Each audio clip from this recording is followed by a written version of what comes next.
Okay. Good afternoon, everyone. Welcome to the 15th edition of the Dr. Nwaru's Research Tips and Tricks. Welcome from wherever you are joining from. All right. We have to start because I think we'll have a lot to cover within the short time we have.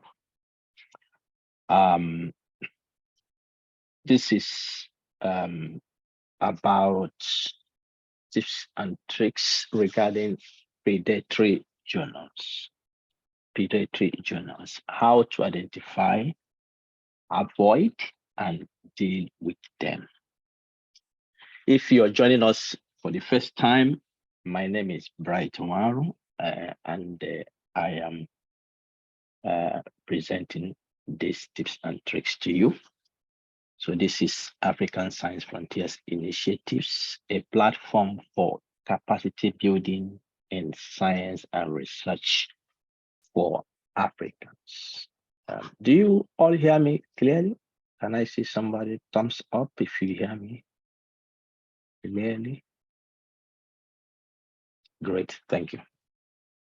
All right, so we have the tips and tricks at the last Friday of each month, usually. And they focus on topical issues related to research, related to career and career building in science, in academia, in research. I think these are valuable issues and a good time to spend before you settle for the weekend. So I welcome you from wherever you're joining. And I believe that this will also be of benefit to you this afternoon. All right, so let's start so that we can move on. Predatory journals. We know that there are lots of things happening in science and research. If you are joining our ongoing course on research impact, productivity, quality, productivity and impact course. If you are joining us, you will see last week we looked at research misconduct. So those are issues that researchers get themselves into. So that is the level of researchers. But this afternoon, we are looking at the forum where researchers communicate their research, which is also corrupted. And we call them predatory journals. All right. What you have on your screen is a consensus definition of what predatory journals are. And it says that they can be journals, they can be publishers.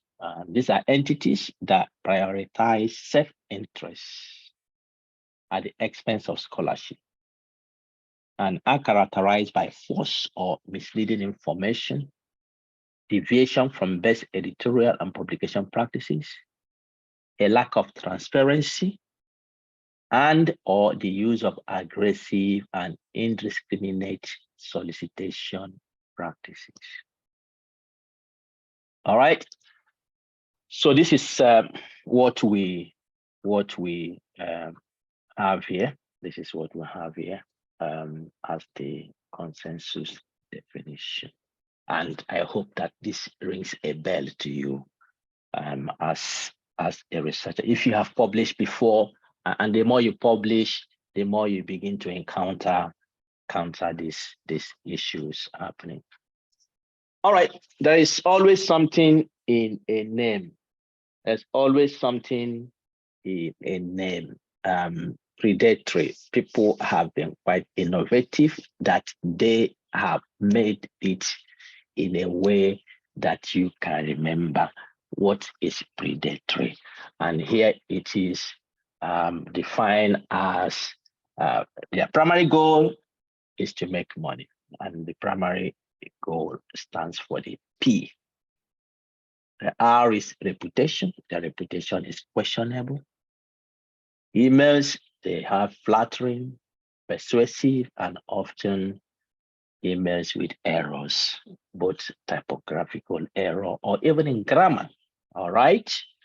Databases, none of them index the journal title in the mainstream database. All right. Well, nowadays they are getting into the databases, and that even makes it much more difficult, because if you want to define the right journal to publish by being indexed in the databases, we know Scopus, Web of Science, and that these ones are getting into those forums also makes it challenging. All right. Authors are target of publishers' website, not the readers. All right. And, we have discussed so much on this forum that research and science has the society at heart. It is society we serve. So it's not about just the researchers or scientists. We have to give back. Our research needs to make impact, need to make impact on the society. So it means that if the journals are focusing on getting the attention of authors and don't care about what the readers think about, it does not meet the goal of science. All right. Then title of journals are usually vague or broad in scope, or just a copycat of other journals' title just to deceive you. They copy the title of other journal titles just to deceive you. These kinds can do lots of things. Open access, yes, they claim it. Open access, some of them, if you publish, it is open access immediately, highest 24 hours, it is online. Yeah, they have it open access, but the publisher retains the right. And as we will see, even making it open access becomes a very big problem for the public and science itself, because the public and everybody has access to the internet, and you search Google and then you see that, oh, there is a paper on a particular topic that's been published. What does it say? And if the finding of that paper is questionable and having been published in a predatory journal, somebody may take that without knowing that this journal is a problem, and then can make use of evidence that is not authentic. All right. Sometimes you submit to them and they don't even go through revision of your paper. Instant publication is guaranteed in many of them, that is the R. And yes, once you have a journal that has this characteristics here, it is predatory. Okay, so that is something in name. How many predatory journals are there around? In 2021, it was estimated that there are over 15,000 journals. I didn't say 5,000. I didn't say 1,005. Over 15,000 journals, predatory journals, that are out there looking for the researchers to devour. That is their goal. All right. And the first one that made history, well, that is not a good history to make if you are called the first ever predatory journal. You do not deserve any award, actually. But that is noticeable, that the Journal of Biological Sciences, that is a sweet name. You can see Journal of Biological Sciences was the first predatory journal that came on board. and has now had many children and grandchildren and great-grandchildren, and is still counting. Just over 10-year period, 15,000 of them emanated from nowhere. And today, we are in trouble. Okay. Main countries where they originate, you can see mostly from Africa, from Southeast Asia, from Middle East, mostly. All right, you have Nigeria there, you have Sudan, you have Morocco, African countries, Egypt is there, Libya, all right, yes, and Nigeria is in the radar of many of these. And the problem is that they send you those emails, send you everything, and what they do actually is that they do not use the address of their country. Often they use the address of different countries, UK, USA, and other Western countries. Australia, they're coming from Germany, they're coming from, none of them is coming underground. I wish they were, so that we can actually see them, that these are coming from the underworld. But eventually, they want to deceive us, and then they claim to be clean and coming from well-known countries. So in 2008, Gunter Esebak was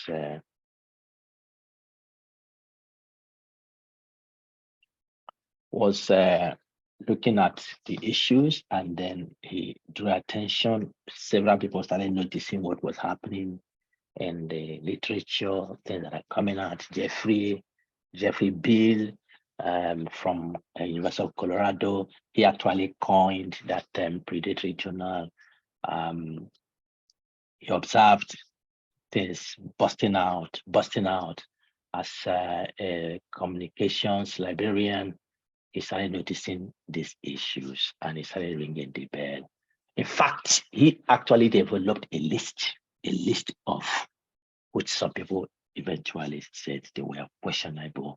Some of the journals he has put on his list, but he made a good attempt to raise awareness that something is happening. We have had it clean, but now something is happening. And in 2008, Gunter drew attention to what he called black sheep among open access publishers and journals. All right, you know the open access. In the mainstream journals, you have the open access where you submit your paper to a journal. The journal is clean, it's reputed, but of course, you can make your papers publicly available, and that is where many organizations are going towards trying to support open access publishing, but that is where the predatory journals actually took advantage. All right, if it's money, we can publish for money, and then they tremendously reduce the cost of publishing. All right, so they reduce it to attract you, to tell you, well, the other guys are taking money, but you are taking less, and will make your work fast. And who did they capture? They capture many researchers from the developing world, because there, the purpose for most people to publish is to push their career forward. And so if I can write a paper and I know it's substandard, it's not a quality paper, I send it to a journal, and in 1 week it is published. Hooray! And I write another one, it's published. Hooray! in a year, if you want to publish every week 52 papers, and sooner or later, you have reached the climax of your career. You have been promoted. In a year, you can receive several promotions because you are productive. But what are you productive for? You are a prey of the tigers. All right, so that is what those guys do. Of course, if you have your money, you can get through that. Perhaps husband and wife sit in the corner of their bedroom there, and they're dishing out things. You don't need to, your paper will have read it, and the editorial board has decided that this is fantastic paper. There is no need for revision. There's no need for correction. We just publish it as it is. And on the other end of the world, you are celebrating, but you have been scammed. All right, so the concerns that have been raised by these people led to the establishment of the Open Access Scholarly Publishers Association. All right, so an association was established amongst the publishers of open access journals to ensure that they are identified correctly, and the invaders we see from the predatory journals will not stain their names. But did it solve the problem? Not yet, not yet. I tell you, the figure given in 2021, 15,000 over the last 2 years, I think that figure should be maybe close, or if not more than 20,000 we have today. All right, their characteristics: the publishing process, the promise of a short turnaround time. Yeah, the peer review process is unclear. It's questionable for many of the journals. They ask for copyright transfer during submission, which means that you will lose the copyright of your work immediately you submit as a scholar. Their publishing schedule is irregular. Can send a paper, maybe they are traveling on the way, they can't attend to that, and then it takes a little bit. But if they are sitting at a place and their head is correct, they can give you quite a very fast decision. If you look at the journal data website and their contact information and their formulation, their affiliation, you see that the journal name is very similar to other well-known journals. So what they do is that they do copycat. All right. For instance, we'll have Journal of Pediatrics. And the predatory journals, we go and have Journal of Pediatrics, as it is, and then they write a small thing in maybe in India, something like that. That will be very small. What they highlight and what you see in your email that comes is Journal of Pediatrics.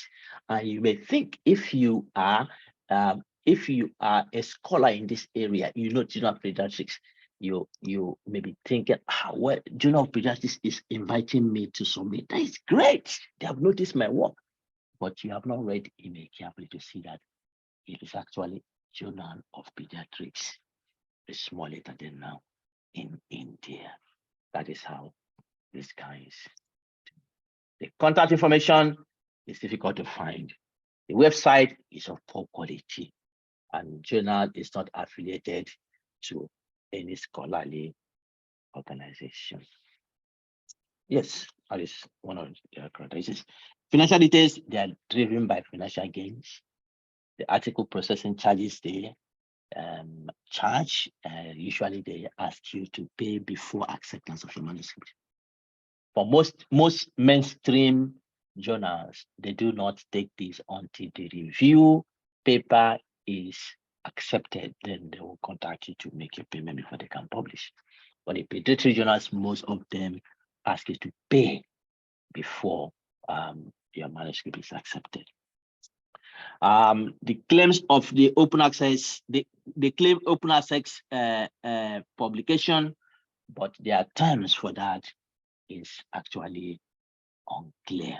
It's actually unclear, meaning that for some of them, even though you have paid for your paper to be open access, to be publicly available, they may sometimes go behind the scene to charge people to pay to even buy the same paper they have been paid for.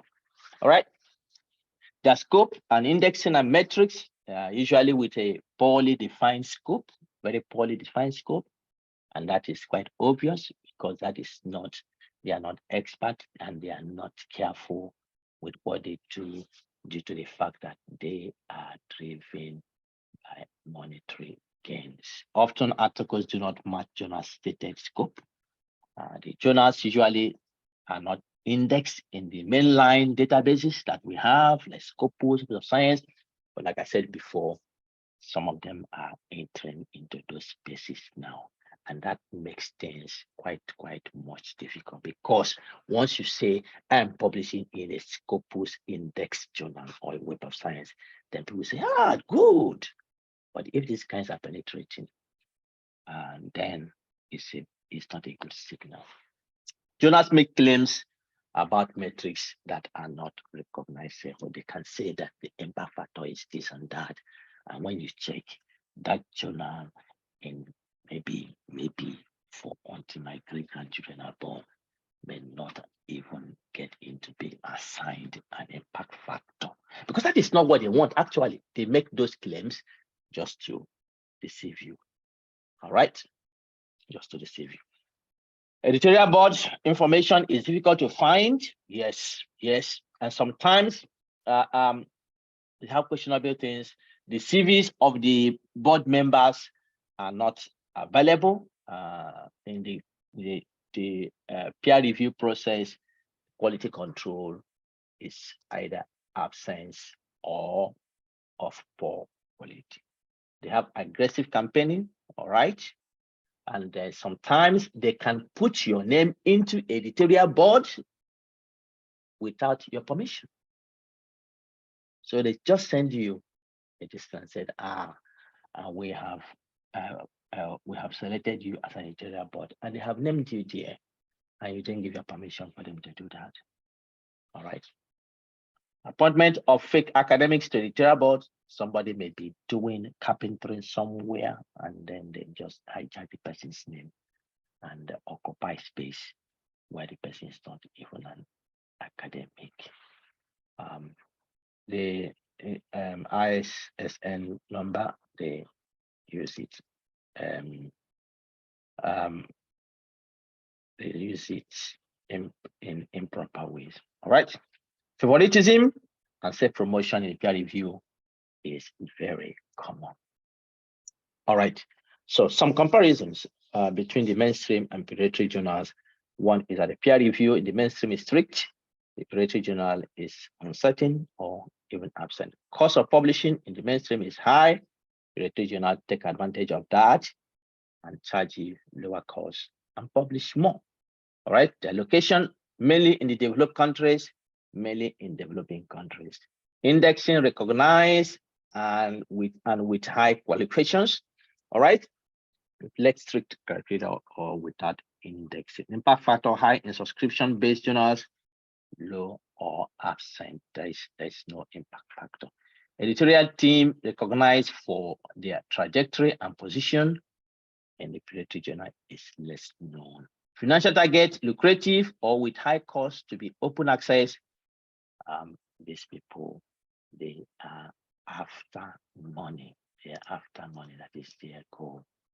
Consequences. If you don't index in database, it means that research can be lost. All right. For instance, we go out, we do a systematic review. We're interested in getting papers from the databases.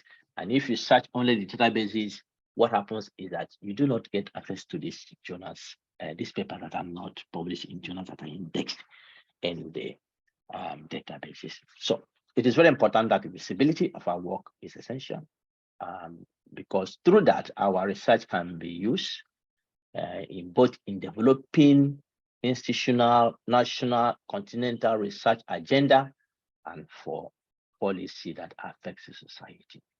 And the visibility of our work is also of interest to the funders, because giving money for research, they want to also have a return into their investment, what they have done.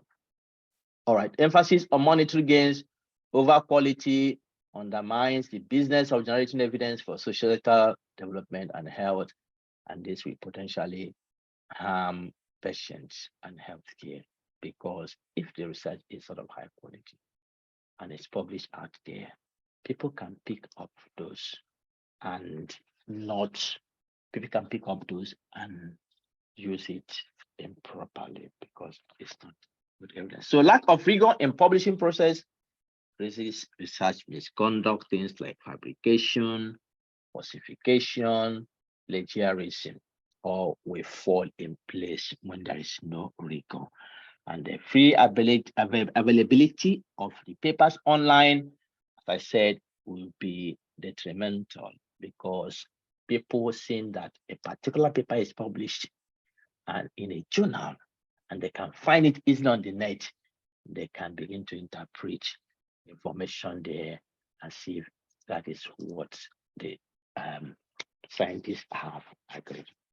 Anyway, let me send you out. So please take a picture of this. I want to send you out to breakout session. I'll set a background. When we come back from this breakout session, I'm going to give you the key things that you need to watch out going forward. So please take a picture of this, of these questions, and I'm going to divide you into different breakout sessions. Please appoint somebody to quickly use 1 minute to tell us what you have come about, with this discussion, just to get you. So I'm giving you 15 minutes to do that, and then one person, use 1 minute to tell us what you have come about. All right. So let me create this and open. Please join your breakout session and see you in 15 minutes. Don't forget to take a picture of what is on the screen.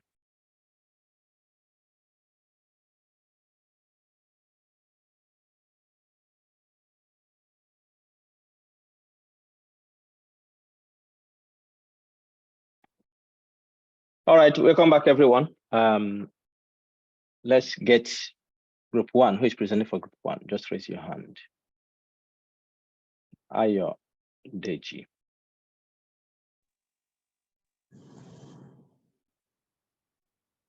Deji, go ahead. We don't have time. All right, sir. Good afternoon, sir. Good afternoon, everyone. For group 1, we discussed on our experiences with Predator Journal, why some had not. And that was about the first question, but either we had encounter. And then for those that are encounter, the encounter were discussed to be 1, due to the rate at which they advertise themselves, they write letters, and some of those things. And that was the first one. The second one is if we have ever published even in Predatory Journal before. Publishing, and the experience also is there are some that had and there are some that had not.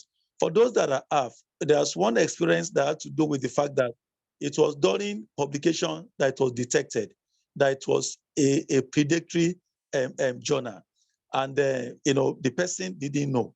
The other experiences were also varied. Another one was that the person didn't know, it wasn't intentional. The journal didn't add a list of predatory journal, and so sent a publication there. But the rate of the review, by the time it came back, it appeared as if there were no peer review, and that it was suspected that, oh, this might be a predatory journal. And every attempt to withdraw that paper back proved abortive. Wrote letter. At the end of the day, they still published that paper with anger, and it came up even with errors. Another experience was the fact that the person didn't know, also sent the journal to Predatory Journal, and by the time it came back, the group just realized the fact that the speed of review and the rate at which they were asking for money, to be paid, to the extent that they negotiated from a high amount to ridiculous amount, like just pay anything. All Make right. the group to know it was a predatory journal. Thank you, they Ayodeji. Thank you. I think those are fantastic experiences. Okay, are you presenting for group number 2? Okay. Samuel, you're presenting for group number 2? See your hand up. Samuel is 3. 3. Who is going for 2? Yeah. Who is going for group number 2? Listen, number 2? Yes, Prof. It's me. I'm sorry. Please go ahead. Yes, looking for the question. The first one, some colleagues has responded yes. They have address, but without all information. And there's other colleagues haven't counted, so we have different response here. How we can difference that is a predator journal. Someone has say about the quantity of email that sometimes we receive from the same journal, the quality of information that you receive, as the journal asking for money, things like that. And how we can identify the journal.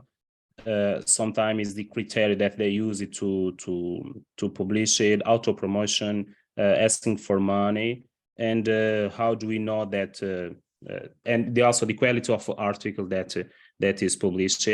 And if we have publication with them, the majority say no. And what the reason to publish in this journal? They say so. Sometimes is if people want, especially the auto promotion or the deadline or the criterion that some other journal use, that basically in the predator journals is very easy to. All right.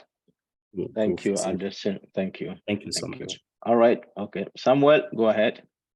Yeah. Thank you, Prof. Yes. For the first question, have we encountered predatory journal before? Yes. For our group, most of us said yes. And how do we know about that? Is that the timing, the speed of peer review of the paper was so short. The paper has been reviewed and be considered publishable.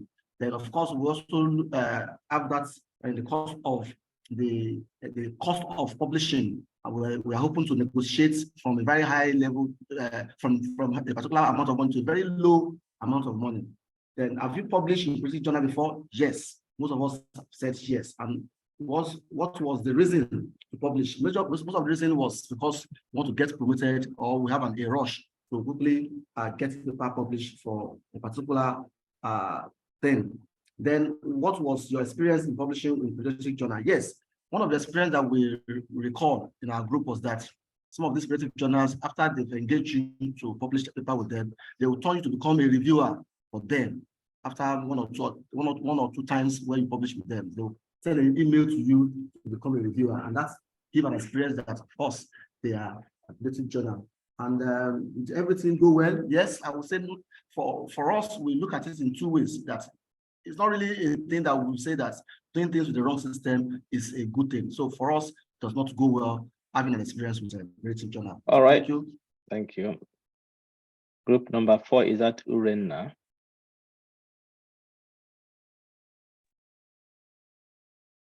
Thank you, sir. Group number 4. In our discussion, we found out that a few of us have encountered predatory journals. And how did they know that it was a predatory journal?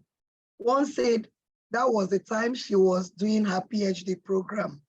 Her supervisor already told her that she was not supposed to pay any group before they review her documents. So by the time they asked her to pay, she knew that it was a predatory journal. And before she could tell them not to publish, they've already published the article without payment, without review, without access to copyright.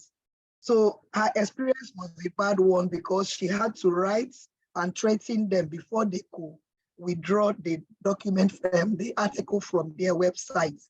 Then another person shared his experience that they didn't ask him to make payments, but the review was done in 5 days. That was how he knew that it was a predatory journal. And with that review, they could not spot some flaws that were in the work, which he has identified by himself. and they sent it back to him to edit. He did and never sent it back to them. Then the third person's experience said, well, he never knew it was a predatory journal, but he had to publish it there because he wanted to meet up with his promotion. But the experience was a bitter one because the university eventually brought out a guideline which did not include that particular journal group. And he lost both his money and everything. So it was a bitter experience for him. All right, thank you. Thank you very much. Group number 5, anybody? Anybody for group number 5?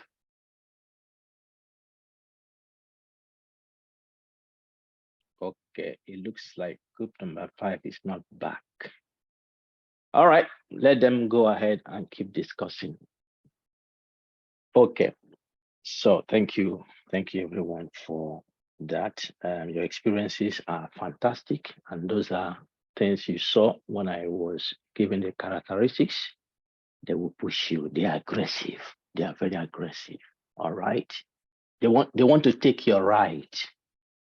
But how do you identify them? Okay, how do you identify them? There are people have tried over the years since this started becoming a problem to give some guidelines of how to at least detect them. All right. Right now, there are, I think, close to 100 checklists that people have proposed. But just only 3 of these that have been developed using research evidence to develop them. All right. And then you have some criteria that are insufficient.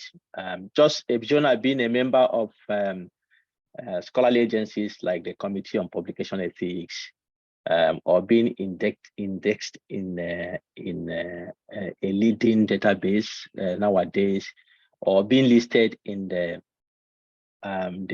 DOAJ database or open access journals is not enough. All right. So there is a nature study here in which they have looked at overlaps of different checklists that have developed, and so these persons have made lists of predatory journals, so you can see how much they overlap with each other. All right, this is a list of legitimate journals here, and you can see this one here, the DOAJ list includes some predatory journals already, based on the list this person has made and the list this person has made. So there's several predatory journals that are also within the databases of the legitimate journals. So that you found a journal, for instance, in the DOJ website is not sufficient to rule it out as not being predatory, because many of the predatory journals have actually developed strategies to get into these databases just to deceive us more. All right. So it becomes challenging. How do you identify it? It can be tough to distinguish a predatory journal from a journal that is under-resourced. Okay, for instance, you have a journal that is coming from Africa. All right, it's not a predatory journal, but it's under-resourced. It doesn't have sufficient editorial board members. It doesn't have quality reviewers, and so on and so on. They are publishing. They are not linked with mainstream publishers. It's not that they are predatory. It's just that they are under-resourced. So it can be challenging sometimes to distinguish them. So there is what we call the predatory journals algorithm that you can use to see how the journal that is in front of you, how does it measure? How can you rule out? You can use this algorithm to see where that journal falls, and it can give you an indication: is it a predatory journal? Is it a legitimate journal? So this is one of the things people have done. All right. And then you have this thing, check and submit organization has come with some checklist you can think about. Do you or your colleagues know the journal? Have you read any articles in the journal before? Is it easy to discover the latest papers in the journal? Can you easily identify and contact the publisher? Is the publisher name clearly displayed on the journal website? Can you contact the publisher by telephone, email, and post? Is the journal clear about the types of peer review it uses? Are articles indexed in services that you use? Is it clear what fees will be charged? Does the journal site explain what these fees are and for what, when they will be charged? Do you recognize the editorial board? Is the publisher a member of a recognized industry initiative? So these are some of the things you can think about. When you have a journal that has written you as in front of you, or you have found you are thinking about, please make clear research. And what you have here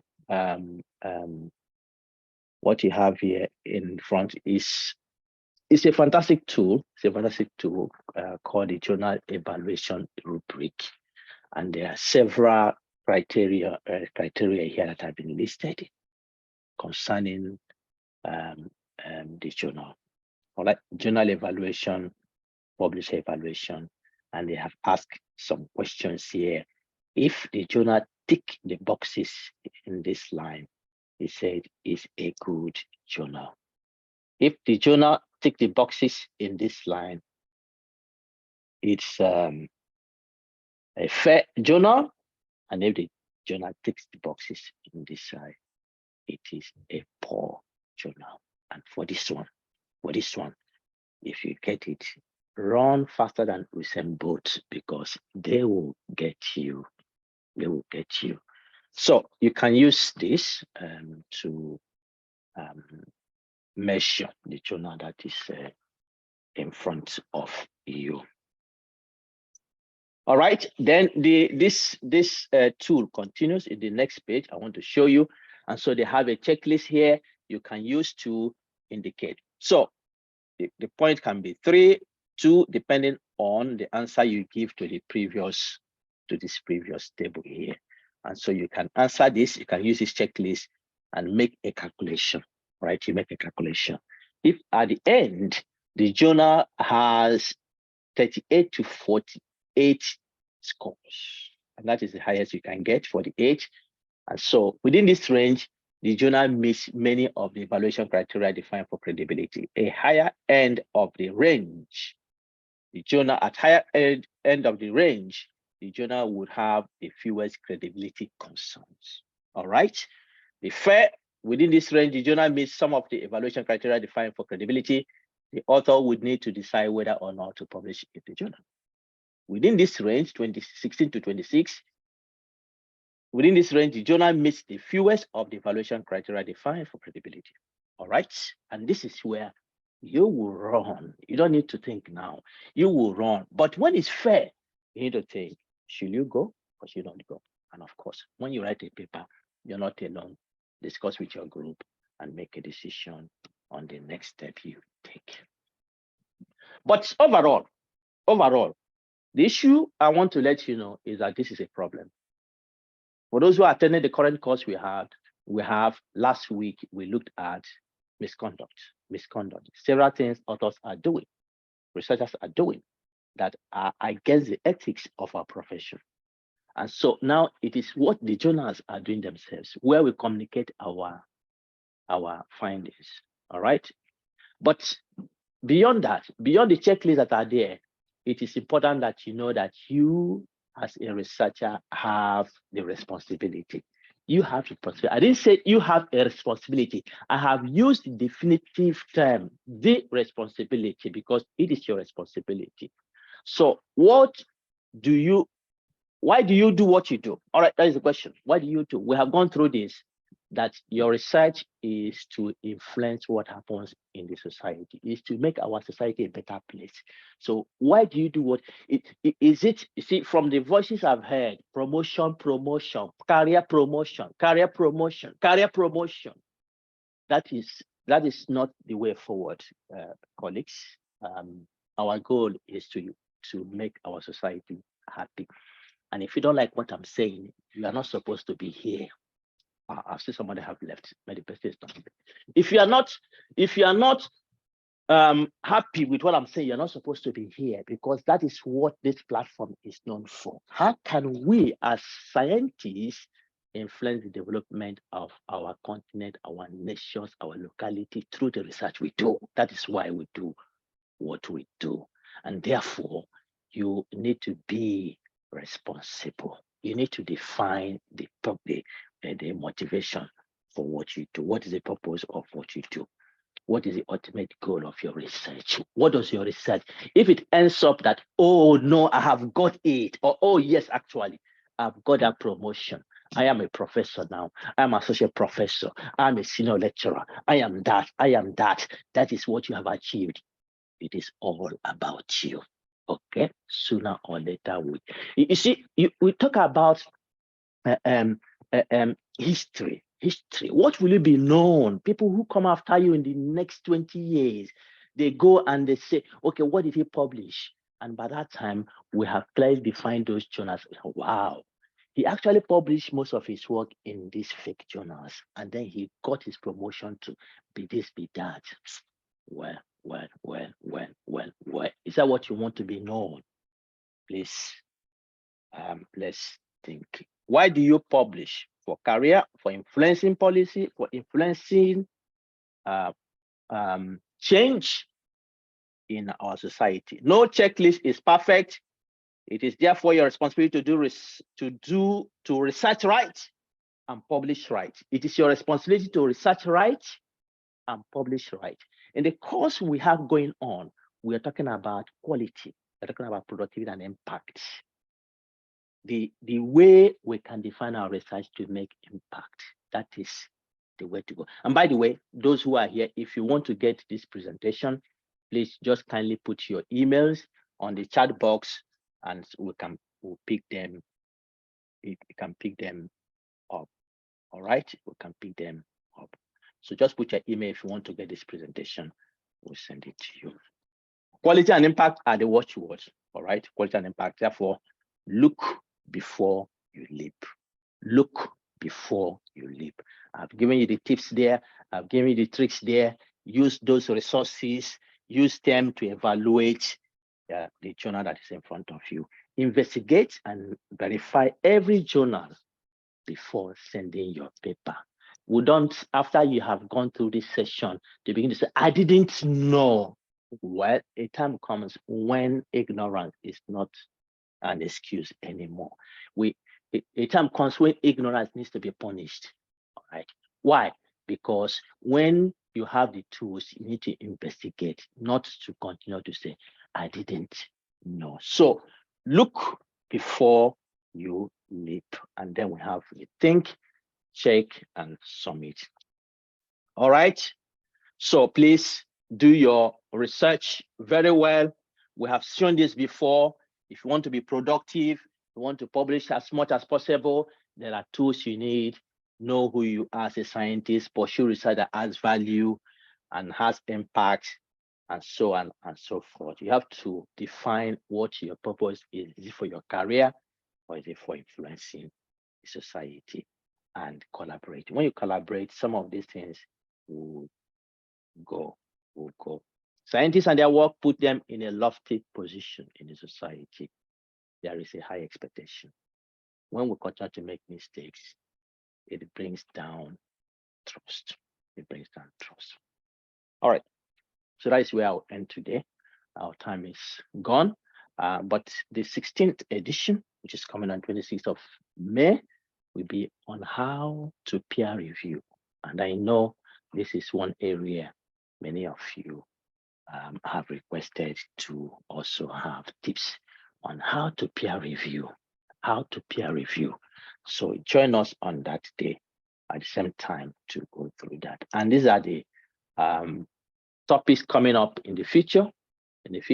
Thinking through a thesis, effective literature review in your thesis, cover letter, CVs, references in career, creating a lasting impression.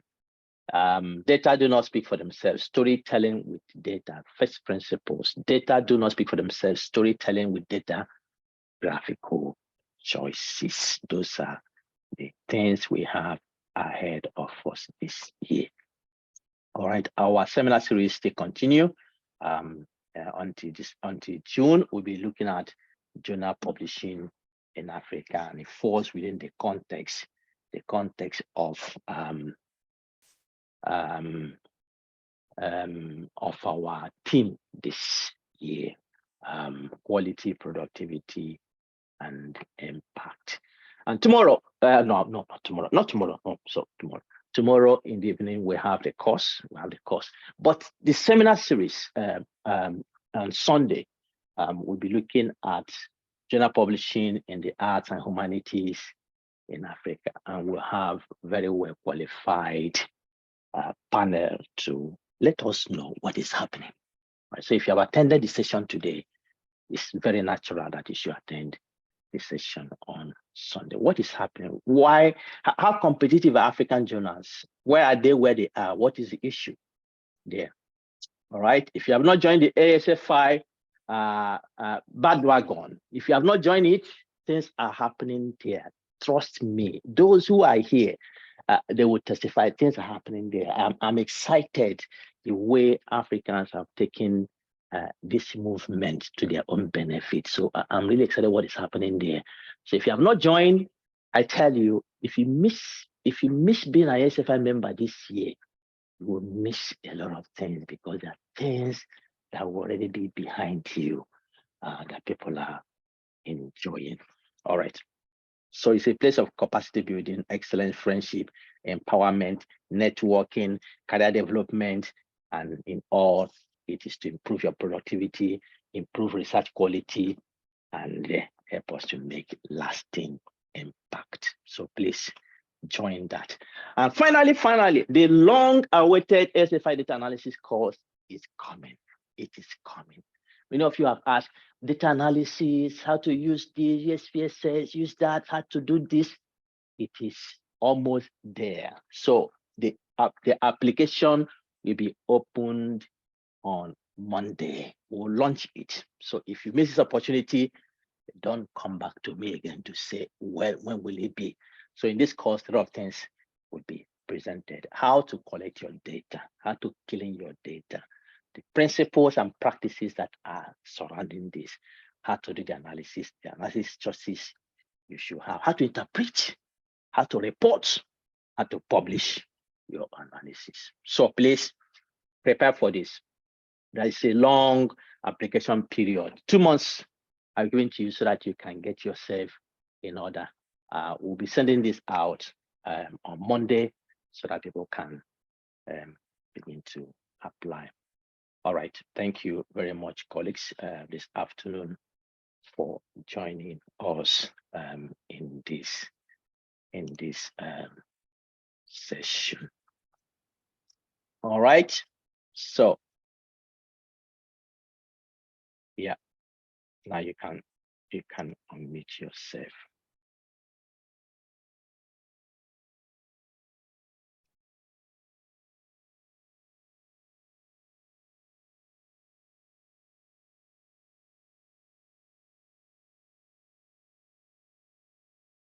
Okay.